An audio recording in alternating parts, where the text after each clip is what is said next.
ఈ నెల 7న జరిగిన గవాయి సుప్రీంకోర్టు జడ్జ్ గవాయిపై జరిగిన దాడిని నిరసిస్తూ ఎంఆర్పీఎస్ కార్యకర్తలు కరీంనగర్ కలెక్టరేట్ ముందు ధర్నా కార్యక్రమం నిర్వహించారు.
సీజే సుప్రీంకోర్టు జడ్జిపై దాడి జరిగిన ఘటనను దీన్ని ఖండిస్తూ మరి పద్మశ్రీ మందకృష్ణన్న గారి పిలుపు మేరకు మరి అన్ని కలెక్టర్ ఆఫీస్ ముందు నల్ల జెండాలతో నిరసన కార్యక్రమం తెలియజేస్తున్నాం.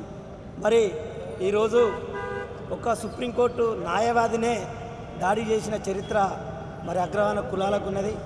మరి దీన్ని మేము ఖండిస్తూ మరి ఆయనకు ఇవాళ సీజే అంటే ఒక సుప్రీంకోర్టుకు న్యాయవాది, ఆ న్యాయవాది మీద ఇప్పటి వరకు దాడి జరిగినా కూడా ఆ వ్యక్తిని అరెస్ట్ చేయలేదు, ఆయన మీద ఎస్సీ ఎస్టీ యాక్ట్ పెట్టలేదు, ఆయనను ఇప్పటి వరకు మరి అరెస్ట్ చేయని చరిత్ర ఉంది. మరి ఇలా ఒక దళితుడు సీజే అయినా కూడా సుప్రీంకోర్టు ఒక న్యాయవాది ఎస్సీ వర్గీకరణ గురించి మరి 30 ఏళ్ళ 3 దశల ఉద్యమాన్ని కూడా మాకు సపోర్ట్ చేసి కేంద్రంలో ఉన్న సుప్రీంకోర్టు న్యాయవాదులు 7 జడ్జిల ఆ జడ్జి కూడా మాకు ఒక న్యాయం చేశాడు. అంటే 59 కులాలకు కూడా న్యాయం జరగాలని ఒక సీజే గారి మీద దాడి జరిగితే కూడా ఇప్పటి వరకు ఎవ్వరూ ఏ పార్టీలు స్పందిస్తలేదు. మరి ఎంఆర్పిఎస్ గౌరవశ్రీ మందకృష్ణన్న గారి పిలుపు మేరకు మరి ఈరోజు అన్ని కలెక్టర్ ఆఫీస్ ముందు ధర్నాలు చేయబడి జరుగుతుంది. మళ్ళా 17వ తారీఖు రోజున ప్రతి మండల కేంద్రంలో కూడా నల్ల జెండాలతో నిరసన కార్యక్రమాలు అన్నగారు పిలుపునిచ్చారు. మరి ఈరోజు ఏ ప్రభుత్వాలు ఏ రాష్ట్రాలలో కూడా చేయని ప్రోగ్రాలు మరి మందకృష్ణన్న పిలుపు మేరకు ప్రతి ఒక్క మండల కేంద్రంలో జిల్లా కేంద్రంలో జరుగుతుంది. మరి సీజే అంటే ఒక సుప్రీంకోర్టు న్యాయవాది మీదే దాడి జరిగినా కూడా ఇప్పటి వరకు ఎవరు ఏం స్పందిస్తలేరు. వెంటనే ఆయనను అరెస్ట్ చేయాలి. వెంటనే SC ST యాక్ట్ కేసు పెట్టి ఆయనను అరెస్ట్ చేసి మరి ఈ కేంద్ర ప్రభుత్వాలు కూడా దృష్టి పెట్టి మరి మందకృష్ణన్న పిలుపు మేరకు కూడా వాళ్ళని అరెస్ట్ చేయాలని మేము డిమాండ్ చేస్తున్నాం. ప్రధాన న్యాయమూర్తిపై జరిగిన దాడిని నిరసిస్తూ గౌరవశ్రీ మందకృష్ణ మాదిగ గారి ఆదేశాల మేరకు నేడు కరీంనగర్ కలెక్టర్ కార్యాలయం ముందు నల్ల జెండాలతో నిరసన కార్యక్రమం చేపట్టడం జరిగింది. అక్టోబర్ 7 తారీఖు నాడు భారత సుప్రీంకోర్టు ప్రధాన న్యాయమూర్తి సీజే గవాయి గారిపైన కిషోర్ గారు అనే ఒక వ్యక్తి బూటు విసరడం జరిగింది. దాన్ని నిరసిస్తూ మేము ఇలా మందకృష్ణ మాదిగ గారి ఆదేశాల మేరకు నిరసన కార్యక్రమం చేపట్టడం జరిగింది. నిజంగా ఒక దళిత సీజేపై ఆ షూ విసరాలని మేము ఖండిస్తున్నాము. ఒకవేళ షూ విసిరిన వ్యక్తి కనుక ఎట్లాంటి ఖండన ఉన్నా ఎట్లాంటి శక్తులున్నా ఆ శక్తులను తొందరగా దొరకబట్టి వాళ్ళందరినీ అరెస్ట్ చేయాలి. ఒకవేళ అరెస్ట్ చేయకుండా కేంద్ర రాష్ట్ర ప్రభుత్వాలు నిర్లక్ష్యం చేసినట్లయితే మందకృష్ణ మాదిగ గారి నాయకత్వంలో ఉద్యమానికి శ్రీకారం చుడతాం. న్యాయవాదులపైన ఇట్లాంటి దాడులు మరెప్పుడు జరగద్దు. కేవలం సుప్రీంకోర్టు ప్రధాన న్యాయమూర్తి దళితుడు కాబట్టే ఇట్లాంటి దాడి జరిగింది. దేశంలో ఎక్కడ నిరసనలు రాస్తారోకోలు జరగలేదు. ఒకవేళ అగ్రవర్ణాలు చెందిన సీజర్ అయితే ఖచ్చితంగా దేశంలో ఏదో మునిగిపోయినట్టుగా చేసేవారు. న్యాయవాదులు ఎవరైనా కూడా వాళ్ళని కులం కోణంలో చూడొద్దు.